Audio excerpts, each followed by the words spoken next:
വിയർപ്പ് തുന്നിയിട്ട കുപ്പായം, അതിൽ നിറങ്ങൾ മങ്ങുകില്ല കട്ടായം. കിനാവ് കൊണ്ട് കെട്ടും കൊട്ടാരം, അതിൽ മന്ത്രി നമ്മൾ തന്നെ രാജാവും. കഴിഞ്ഞ വർഷം നമ്മളിൽ പലരും പാടി നടന്ന പ്രശസ്തമായ ഒരു പാട്ടാണത്. ആ പാട്ട് പാടിയത് വേടനാണ്. ഒരുപക്ഷെ നിങ്ങളിൽ പലർക്കും വേടനെ അറിയില്ലായിരിക്കും. ഏതാനും ദിവസങ്ങൾക്ക് മുമ്പ് മുതൽ അദ്ദേഹം അറിയപ്പെടുന്നത് ഹിരൺദാസ് മുരളി എന്ന പേരിലാണ്. 2020 മുതൽ വേടൻ നമ്മെ വേട്ടയാടി തുടങ്ങിയിട്ടുണ്ട് ദ വോയിസ് ഓഫ് വോയിസ്ലെസ് എന്ന ആൽബത്തിലൂടെ. ഇന്ന് അദ്ദേഹത്തിന്റെ പേര് സമൂഹ മാധ്യമങ്ങളിൽ പ്രചരിക്കുന്നത് മറ്റൊരു രീതിയിലാണ്.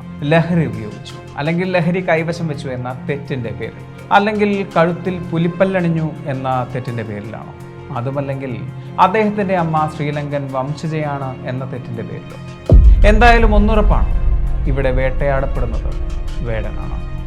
കയറിപ്പോരും ചങ്ങായിമാരെ ബേപ്പൂർ സുൽത്താന്റെ ദുനിയാവിലെ.